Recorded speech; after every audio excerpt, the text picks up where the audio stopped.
શરૂ કરીશું આપણે ભણવાનું. પ્લીઝ તમારો વિડીયો બી આપ ઓન કરી દો તો સારું બધા. Okay good. ચાલો હવે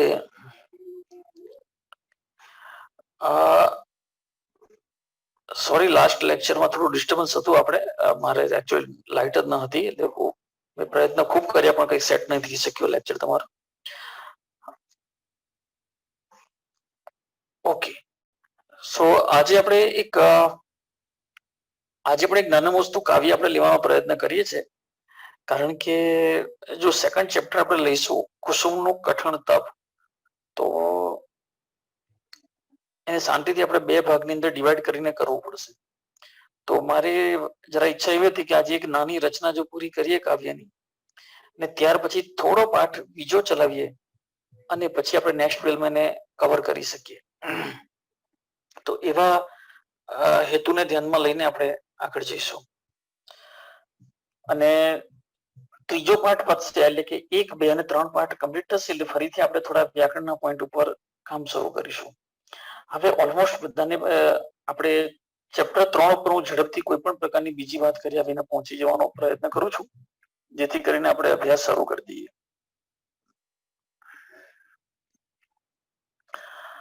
તો કાવ્ય 3 એક સરખા દિવસ સુખના જેવી એક રચના આપણે અત્યારે અભ્યાસમાં લઈએ છીએ. દરેકની પાસે ટેક્સ્ટ બુક હશે, કોઈ વાંધો નથી.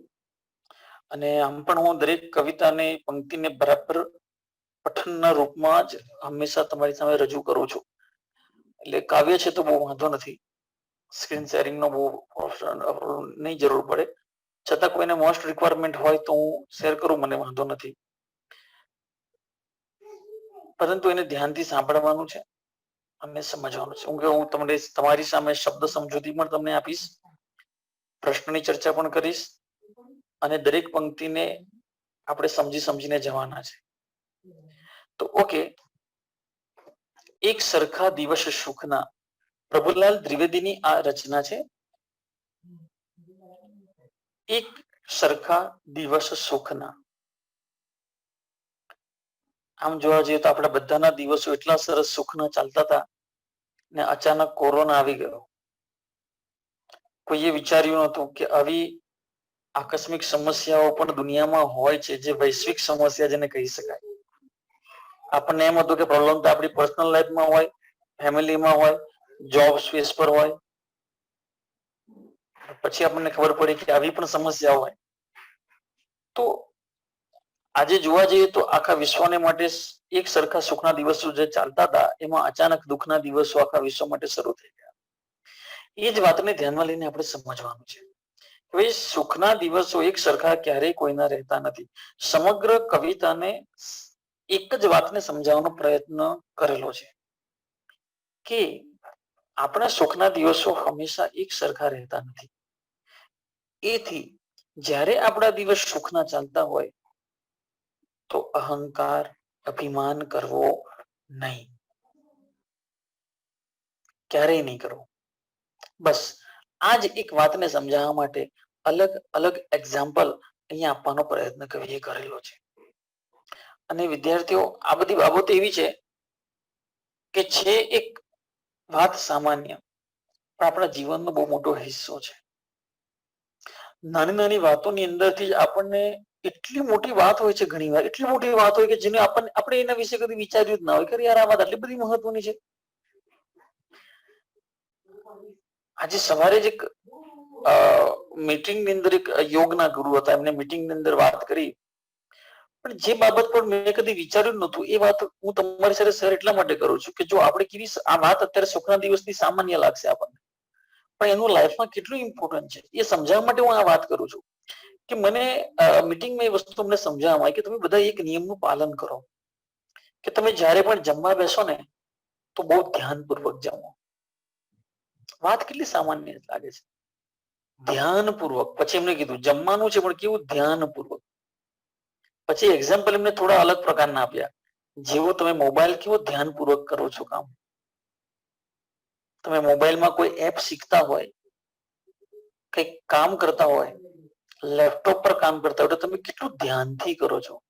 તો તમે તમારી જાતને પૂછો કે તમે ધ્યાનથી જમો છો ખરા? ધ્યાનથી જમવું એટલે આપણા કામોની અંદર જે ધ્યાન આપણે આપીએ છીએ એટલું ધ્યાન તમે જમવામાં આપ્યું ખરું? જમતી વખતે આપણે હંમેશા બેધ્યાન હોઈએ છીએ. અને એમને કહ્યું કે તમારી આખી બોડીને જે એનર્જી મળે છે, જે શક્તિ સપ્લાય થાય છે, એ તો જમવાથી થાય છે. મેન સોર્સિસ જ એનર્જીના અન્ન છે, તમારી બોડીમાં જાય છે અને એમાંથી તમને એનર્જી મળે છે, એટલે તમે પેલા બીજા બધા બહારના કામ કરો છો. તો જે મહત્વનું કામ છે, જેનાથી ઓલ સપ્લાય થાય છે, એ મહત્વનું છે, એના પર તમારું ધ્યાન નથી. જમતી વખતે પણ આપણે મોબાઈલ જોતા હોઈએ અથવા કોઈના કોઈ કામમાં ચાલુ હોય, ફોન ચાલુ હોય, અત્યારની લેટેસ્ટ ફેશન ટીવી જોતા જોતા. પણ આપણે ક્યારે એવું વિચાર્યું કે યાર બધા પરિવારના બેઠા છે 5 જણ, મસ્ત શાંતિથી બેસીને બસ આપણે જમી રહ્યા છે, ધ્યાનથી એક એક કોડિયાની મજા લઈ રહ્યા છે. જેમ વોટ્સએપમાં ઇમ્પોર્ટન્ટ મેસેજ કહે કે આપણે બહુ ધ્યાનપૂર્વક મજા લઈએ છીએ. તો વાત મને બહુ નાની લાગી, પણ તમે જુઓ કેટલી મોટી વાત નીકળી તો પછીથી કે યાર વાત તો બહુ સાચી. ખરેખર મારે જમવામાં ધ્યાન આપવું જોઈએ, મારે ધ્યાનપૂર્વક જ જમવું જોઈએ, મારે બહુ મજા લૂંટવી જોઈએ જમવાની. કારણ કે હું જો કહેવાય છે ને અન્ન એવું મન, હું જેટલી પોઝિટિવ એનર્જીથી જેટલું ખુશ થઈને જમીશ એટલું મારા શરીરને ઉર્જા સારી મળશે. તો આ વાત કેટલી મોટી છે. અને પછી આપણે કહીએ છીએ કે ભાઈ આપણે ત્યાં 50 વર્ષ પછી હાઈ બીપી અને ડાયાબિટીસ ના રોગ થઈ જાય છે. પણ થાય જ ને ભાઈ, કારણ કે જેના પર ધ્યાન આપવાનું હતું એને આપ્યું જ નથી. આપણે બહાર ધ્યાન આપ્યું છે આપણે. તો એવી જ આ વાત છે કે ભાઈ સુખના દિવસ એક સરખા. વાત આપણને લાગે કે ખરેખર બહુ મોટી વાત છે. એક સરખા દિવસ સુખના. હું પંક્તિ હવે શરૂ કરું છું. આ થોડુંક મેં ઇમ્પોર્ટન્ટ મહત્વ તમને સમજાવવાનો પ્રયત્ન કર્યો. અન્ય વિદ્યાર્થીઓ પણ પોતાના વિડીયો ઓન રાખશે. Anandbhai, yes, okay. તો આ જ વાતને હું સમજાવવાનો ફરીથી પ્રયત્ન કરું છું. એટલે હું તમને એક એક્ઝામ્પલ એવો આપવાનો પ્રયત્ન કરતો હતો કે વાત બહુ આપણે જેના પર ધ્યાન જ નહીં આપ્યું કોઈ દિવસ જમવાની બાબત પર આપણે આપવું જોઈએ. જે મેન સોર્સિસ છે ત્યાં જ આપણું ધ્યાન નહીં ને બહાર બધે ધ્યાન છે આપણું. પછી જે દિવસે આપણી બોડી આપણી ઇમ્યુનિટી જ્યારે ડાઉન થાય છે, કોઈ દિવસ ભયંકર એસિડિટી થઈ જાય ને અને ભયંકર પેટમાં દુખવા મળે ત્યારે આપણે 2-3 દિવસ માટે આપણી અંદર મહાન જ્ઞાન આવી જાય છે જમવા બાબતમાં. ના ના આ નહીં ખાવું, ના ના આ નહીં જમવું. ચોથા દાડે એવા જેવા હતા એવા. કેવા સરસ ઓટોમેટિક આપણામાં આમ સમજણ આવી જાય. ના ના ભાઈ બહુ લાઈ ભરે છે, ઘરમાં નથી સહન થતી, હવે નથી કરવું. એટલે પછી તમે ફોકસ બોડી પર કરો છો, પણ પહેલેથી કરતા હોય તો ઓકે. તો એ જ રીતે આ વાત પણ છે સામાન્ય પણ બહુ મહત્વની છે. એક સરખા દિવસ સુખના કોઈના જાતા નથી, એથી જ સાણા સાહેબીથી લેસ ફૂલાતા નથી. મારી કાવ્ય ભણાવવાની પદ્ધતિ તમને એક બેનિફિટ એ પણ થશે કે તમને વિચાર વિસ્તાર જેવો આખો ટોપિક તમારો તૈયાર થઈ જશે. ધ્યાનથી સાંભળશો તો એ જ વસ્તુ તમારે ધ્યાનથી લખવાની છે કે ભાઈ આ રીતે ટોપિકને સમજાવાય. એક સરખા દિવસ સુખના કોઈના જાતા નથી, એથી જ સાણા કદી સાહેબીથી ફૂલા. અહીંયા સાણા એટલે સમજદાર માણસ. ભાઈ સુખના દિવસો એક સરખા કોઈના જતા નથી, તેથી જે સમજદાર માણસ હોય છે ને એ કદી પણ એ તાત્કાલિક મળેલા સુખથી ફૂલાતા નથી. ફૂલાતા નથી એટલે શું? અહંકાર નથી કરતા, નમ્ર, વિવેકી. ક્યારે નહીં. આવા માણસો તમને જોવા મળે ને તો સમજજો કે આ બધા હરતા ફરતા પુસ્તક જેવા છે. એક સરખા દિવસ સુખના કોઈના જાતા નથી. એથી સાણા માણસો એટલે કે જે સમજદાર છે એ ક્યારે પણ અભિમાન કે અહંકાર કરતા નથી. ભાગ્ય રૂઠે કે રીજે એની તમા એને નથી. તમા એટલે કાળજી. તમા એટલે કાળજી. ભાગ્ય રૂઠે કે રીજે એની તમા એને નથી.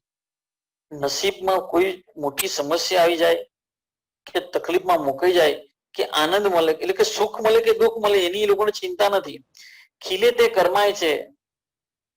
સોરી, એ જ સુરા જે મુસીબત જોઈ મુંજાતા. હું ફરીથી પંક્તિ બોલું છું. ભાગ્ય રૂઠે કે રીજે એની તમા એમને નથી. એટલે કે એમના જીવનમાં સુખ આવે કે દુઃખ આવે એમને કોઈની પડેલ નથી. કોને? સાણા માણસ. સાણા એટલે સમજદાર માણસ. એ જ સુરા જે મુસીબત જોઈ મૂંઝાતા નથી. સાચા સુરવીર એ છે તે જે મુસીબતથી ક્યારે પણ મૂંઝાતા નથી. જીવનમાં આ વસ્તુ બહુ મહત્વની છે. કોઈ પણ આપણા જીવનમાં બહુ મોટું સુખ આવે છે કે કોઈ પણ દુઃખ આવે, સમાન રહેવું. એટલે આપણને ભગવદ્ ગીતામાં એક શબ્દ છે, સ્થિત પ્રજ્ઞ. ભગવદ્ ગીતામાં એક શબ્દ આવે છે, સ્થિત પ્રજ્ઞ. ભગવાન કહે છે કે જે સ્થિત પ્રજ્ઞ છે ને એ મને બહુ પ્રિય છે. સ્થિત પ્રજ્ઞ એટલે જેની બુદ્ધિ સ્થિર છે. કૃષ્ણ ભગવાન એનું તો એક્ઝામ્પલ છે કે ગોકુળ છોડ્યું પછી ગોકુળમાં ફરીને પાછા આયા જ નથી કોઈ દિવસ. હું ગોકુળને છોડવાનું જરાય એમને રંજ નહોતો.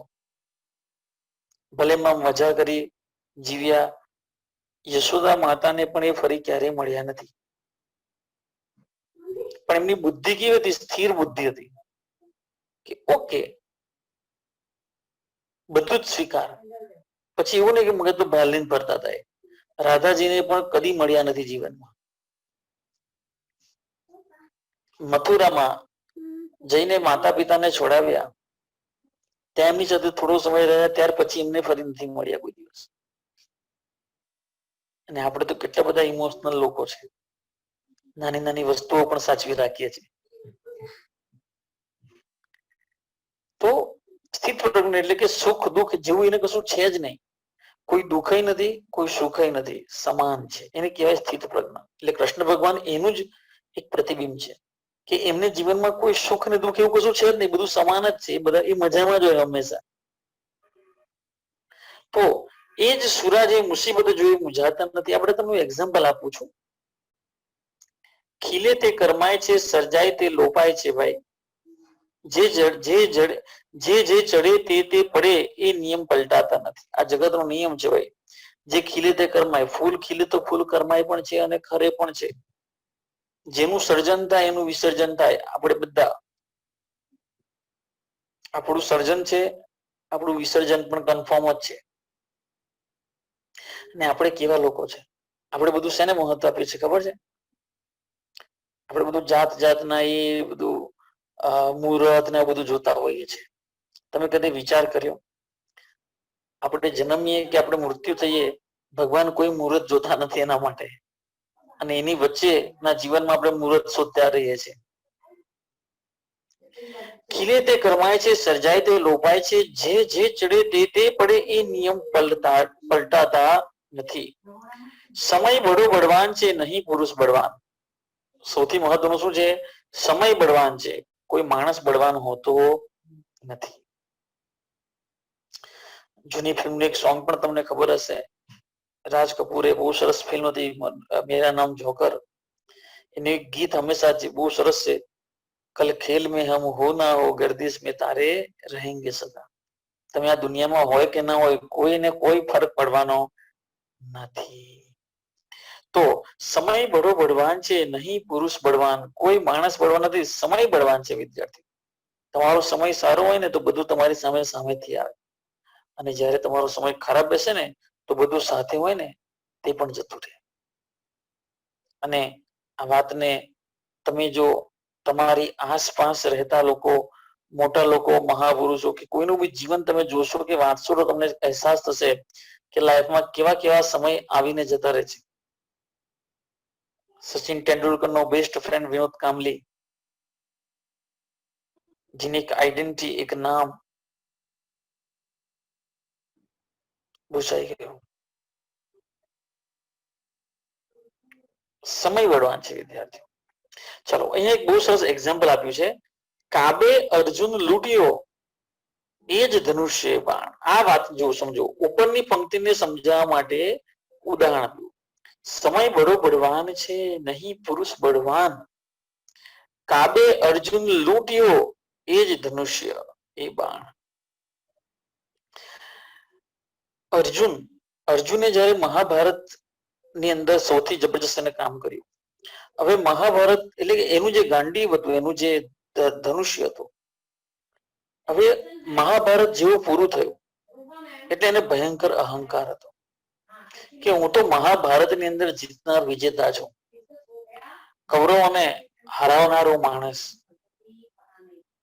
ભગવાન કૃષ્ણે એમને કીધું કે જા એક કામ કરતું ગોકુળ જા અને ઘરે જે બધી ગોપીઓ છે અને બધા છે એમને લઈ આવો, બચાવતો આવજે. પણ રસ્તામાં છે ને કાબા નામનો એક લૂંટારો છે, એનો બી વધ કરતો આવજે, એ બહુ અઘરો છે, એમ કે બધાને લૂંટી લેશે. સારું. હવે અર્જુનને તો એવું કે મારા જેવું ધનુષ્યવાન ને ધનુર્ધર તો કોઈ છે નહીં, હું એકવાર તીર છોડું એટલે વાત પૂરી થઈ ગઈ, ભલે ભલા નહીં. પણ તમને ખબર છે આ વાત એ છે, સત્ય ઘટના છે કે કાબે અર્જુન લૂંટ્યો, પણ અર્જુન જયારે જતો હતો ને ગોકુળમાં પહોંચતા પહેલા જ અર્જુનને લૂંટી લીધો, એનું ધનુષ અને એનું બાણ લઈ લીધો, એનો બધો અહંકાર ઉતારી નાખ્યો. એટલે આટલો મોટો અર્જુન કે જેને મહાભારત જીતેલો, એ પણ કઈ કરી શક્યો નહીં. એ સમયે કેવો હતો કે જે અર્જુન મહાભારતનો મોટો યોદ્ધા, મોટા મોટા યોદ્ધાઓને જેને માર્યા, એક સામાન્ય લૂંટારાએ એને લૂંટી લીધો. એની વેલ્યુ શું રહે? સમય બળવાન છે. આ વાતને સમજાવવા માટે આ એક્ઝામ્પલ આપ્યું છે કે કાબે અર્જુન લૂંટ્યો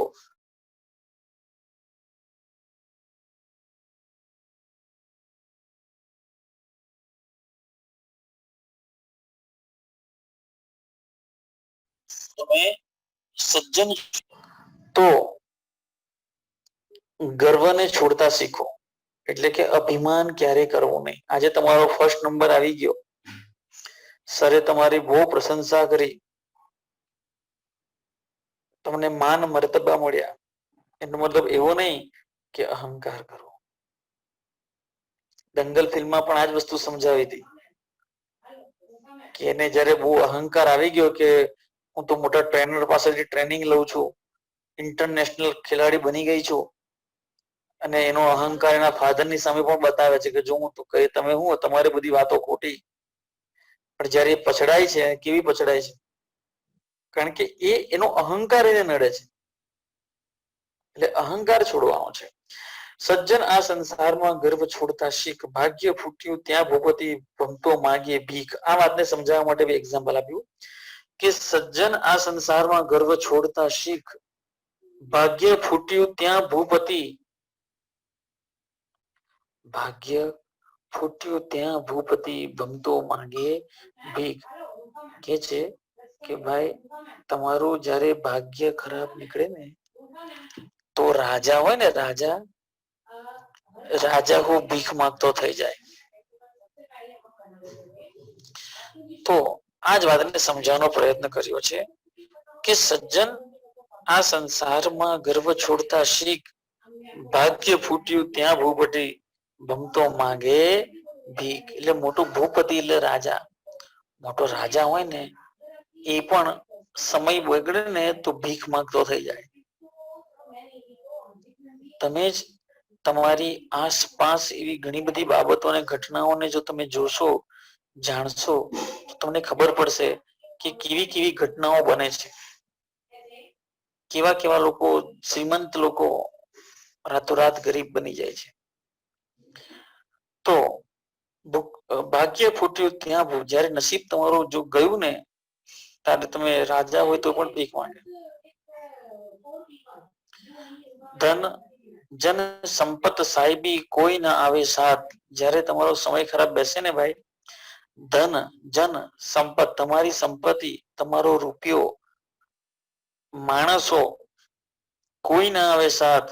કોઈ ના આવે ભાઈ સાથ. હમણાં કોરોના થાય ને તોય કોઈ ના આવે તમારી બાજુમાં, દૂરથી જ તમારી પાસે તમારા બહુ તો તમારા માતા અને પિતા કે તમારા સગા ભાઈ જેના લોહીના સંબંધ છે એ છેલ્લું સાહસ કરીને તમારી પાસે આવી શકે તમને મદદ કરવા.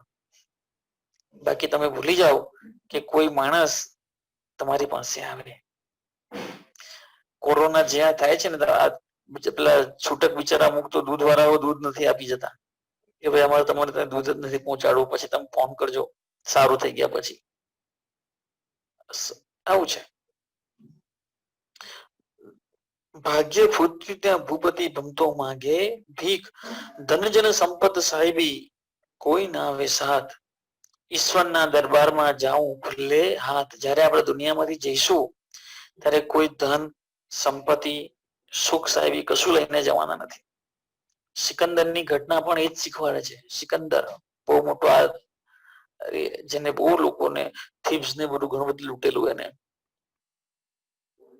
એને છેલ્લે પૂછવામાં આવેલું કે તમારી અંતિમ ઈચ્છા શું છે? એને કીધું કે હું મરી જાઉં ને, મેં બહુ નગરો લૂંટ્યા છે, બહુ ધન સંપત્તિ છે મારી પાસે, પણ મારી એક ઈચ્છા છે કે હું મરી જાઉં ને તો મારા બે હાથ અંતિમ યાત્રા વખતે મારા બે હાથ બહાર છૂટા રાખજો જેથી લોકો જોઈ શકે. એટલે દુનિયાને ખબર પડે કે અમે આટલું બધું કર્યું પાપ, આટલું બધું છે મારી પાસે, પણ હું ખાલી હાથ જઉં છું દુનિયામાંથી. તો એના હાથ છે ને ખુલ્લા રાખવામાં આવેલા કે દુનિયાને સંદેશો મળે.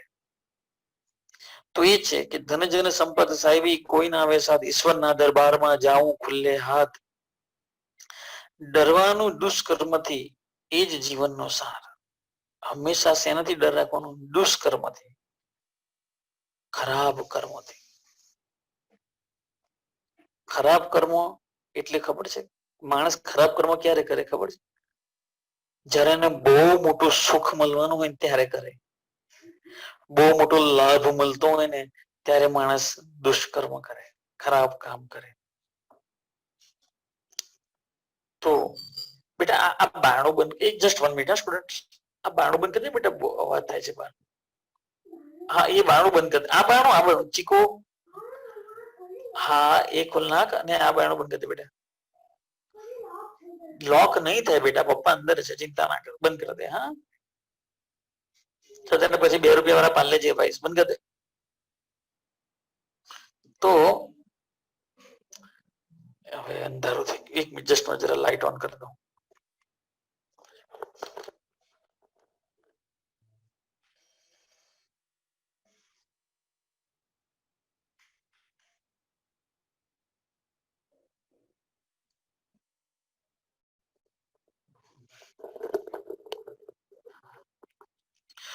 ઓકે, તો એ વસ્તુ સોરી, આમાં એ જ બાબતે સમજાવ્યું કે ધનજન સંપત સાહેબી કોઈ ના આવે સાથ, ઈશ્વરના દરબારમાં જાઉં ખુલ્લે હાથ, ને ડરવાનું દુષ્કર્મથી એ જ જીવનનો સાર. સૌથી સારામાં સારો સાર એ છે કે ભાઈ દુષ્કર્મ, ખરાબ કર્મથી આપણે હંમેશા બચીએ. કારણ કે માણસને બહુ મોટો લાભ મળે, બહુ મોટું સુખ દેખાતું હોય ને ત્યારે માણસ દુષ્કર્મ કરતો હોય છે, પણ એ જ દુષ્કર્મ એના જીવનનું ધનોત પનોત કાઢી નાખે.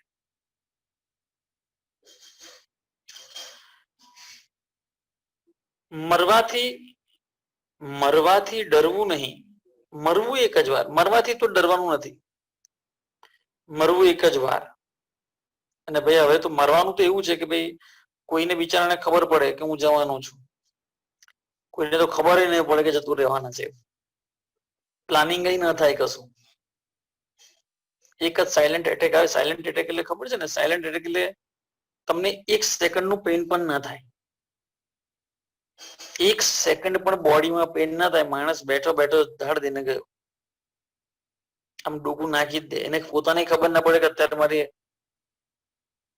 મારું કાર્ય પૂરું થઈ ગયું જીવનનું.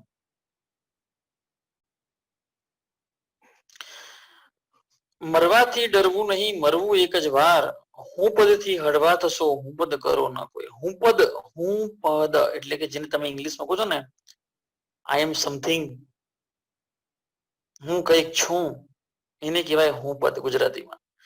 સૌથી વસ્તુ છે કે હું પદથી હળવા થશો, હું પદ કરો ના કોઈ. હું પદથી હળવા થઈ જાઓ એટલે કે અહંકાર ના કરો. જેટલો અહંકાર કરશો એટલી તકલીફ છે. ક્યારે અહંકાર નહીં કરવો. હું પદ થી હળવા થશું, હું પદ કરો ન કોઈ, ધાર્યું આપણું ધૂળ છે હરી કરીશું હોય. આ દુનિયાની સૌથી સારામાં સારો વિચાર છે, તમારા જીવનમાં પરમેનન્ટ સેવ કરી લેજો. હું તો કહું છું, તમે જીવનમાં જ્યારે પણ મોટી મુસીબતમાં આવો, તમને કોઈ માર્ગ ન મળે તો આ પંક્તિનું રટન કરજો કે ધાર્યું આપણું ધૂળ છે, એટલે આપણે જે ધારીએ ને એ કશું થાય નહીં. હરી કરે શું હોય, ભગવાનને જે કરવું હોય તે જ થાય છે. આપણે ગમે તેટલા બ્રિલિયન્ટ હોય. અમારા એક સ્ટુડન્ટ સાથે એવી દુર્ઘટના બની હતી. હું કોઈ નેગેટિવ ઇન્સિડન્સ આપીને તમને ડરાવવાનો પ્રયત્ન નથી કરતો, પણ હું ઇન્સ્પિરેશન વાત કરું છું. એ છોકરો બહુ જ હોશિયાર હતો, બહુ જ બ્રિલિયન્ટ હતો. અમને બધાને એવું કહેતું કે ભાઈ આ તો આરામથી 90 અપ ખેંચી લેશે પર્સન્ટેજ. પણ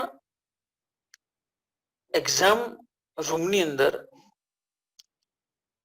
એને ભયંકર ચક્કર ચડવા માંડ્યા, બિલકુલ એનર્જી લેસ થઈ ગઈ.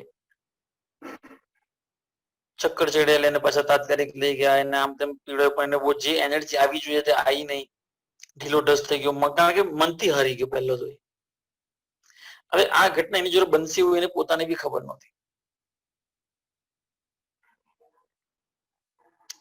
ધાર્યું ભગવાનનું છે, ધાર્યું આપણું ધૂળ છે. આપણે ગમે તેટલું ધારીએ કઈ થતું નથી. હરી કરી શું હોય, પડતા પડ પાટું કદી દાજ્યા ઉપર ડામ.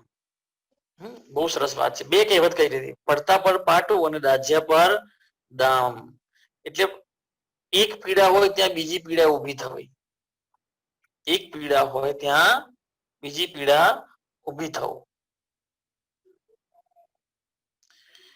ધાર્યું આપણું ધૂળ છે હરી કરીશું હોય, પડતા પડ પાટું કદી દાજ્યા ઉપર ડામ.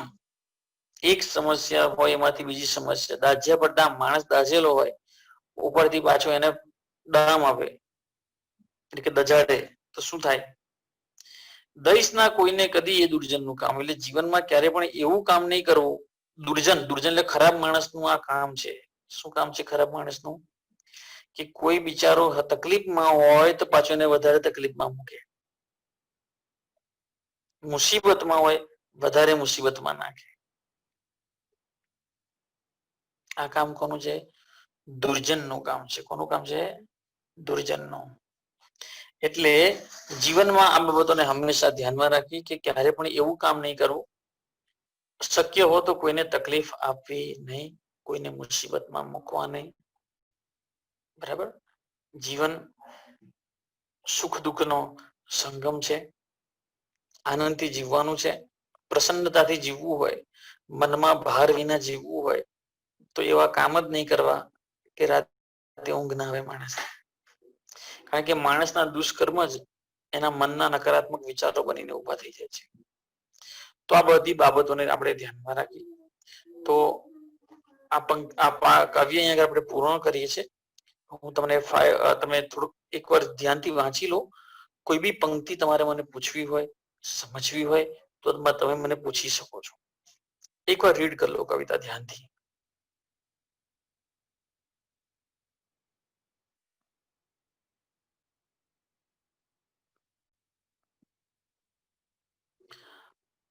પ્લીઝ અન્ય વિદ્યાર્થીઓ પોતાનો વિડીયો ઓન કરે.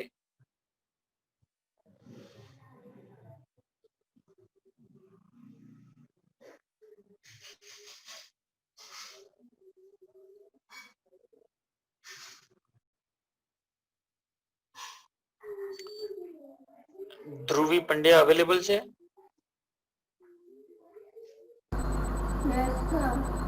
Okay okay.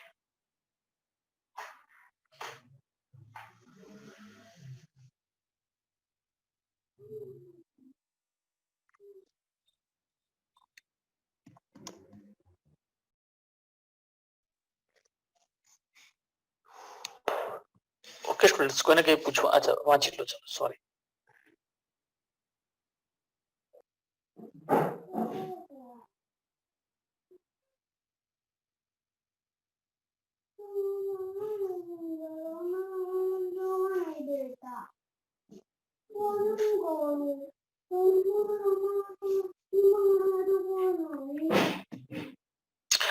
ઓકે, કોઈને પૂછવાનું છે કે sir? Yes yes yes sir last 4 line મતલબ લાસ્ટ 4th લાઈન ખબર ના પડી. લાસ્ટ ઉપરથી વાળી.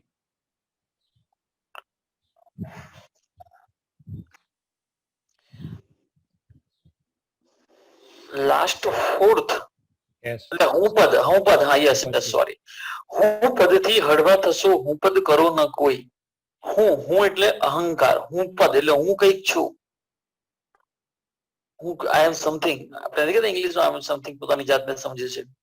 હું પદ થી હળવા થશો એટલે કે તમારી અંદર જો અહંકાર હોય ને, હું કઈક છું, તો એ ધીમે ધીમે ઓછું કરી દો. ધીમે ધીમે તમારો અહંકાર ઓછો કરશો, હળવા થશો. હળવા થશો એટલે કે એને ઓછો કરશો. હું પદ ધ્રુવપદ થી હળવા થશો, હું પદ કરો ના કોઈ.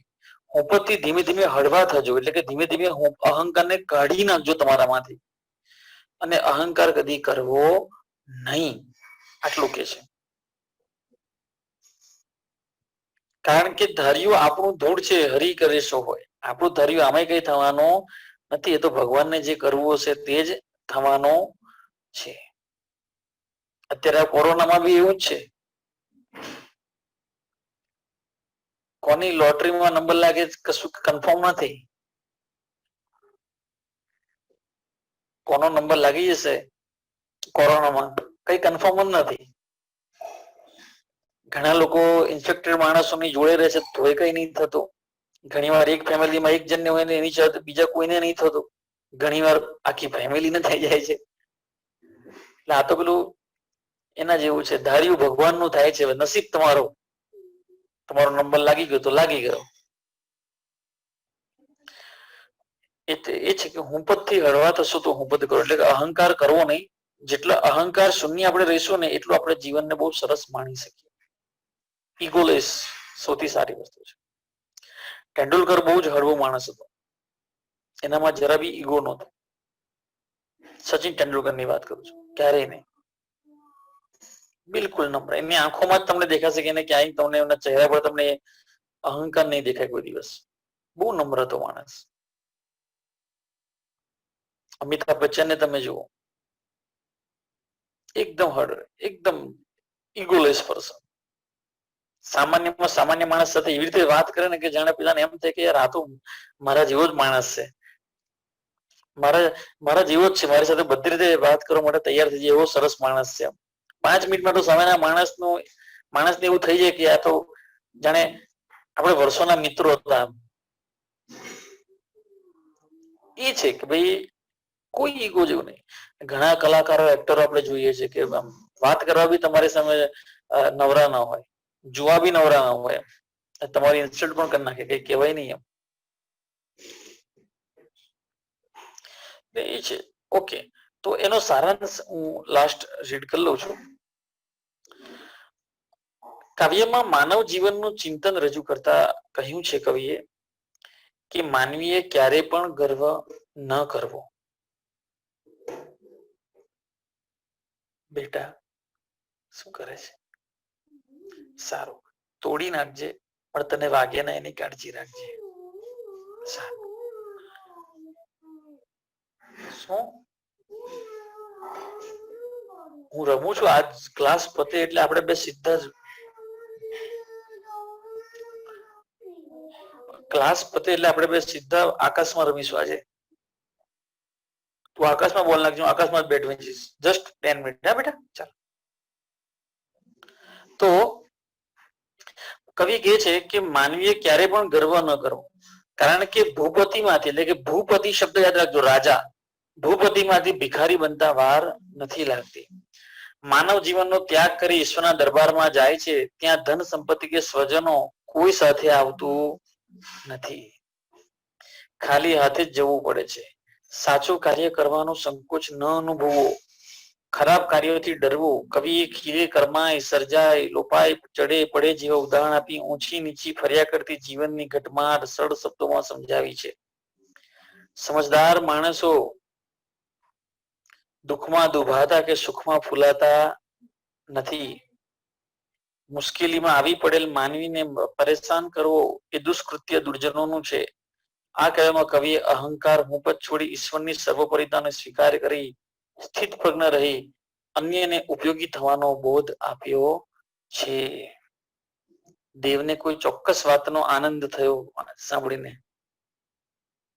થોડું તમને કઈક સાંભળીને કે વાંચીને આનંદ થયો? તમારા ચહેરા પર એક પ્રસન્નતા આવી ગઈ? ફ્રેન્ડે બોલાવ્યો એટલે ફોન કર્યો એટલે. હા, ફ્રેન્ડે ફોન કર્યો ને બહાર જવા માટે એટલે. અચ્છા, વાહ વાહ વાહ વાહ, જોરદાર. સુખનો સંદેશો આવ્યો તમારા સુધી. હવે તો ટપાલ પણ ઓનલાઈન જ આવી જાય છે. Okay students, all of you, ચાલો આપણે નેક્સ્ટ લેક્ચરમાં મળીશું. થોડુંક ગ્રામર અને થોડુંક કુસુમ વાળું ચેપ્ટર ભલે થોડું ડિફિકલ્ટ છે, બોર થાય એવું, પણ આપણે એમાંથી મજા લૂટીને એને સરસ ઇન્ટરેસ્ટિંગ બનાવીને એનો અભ્યાસ કરીશું આપણે. Okay, all of you, by.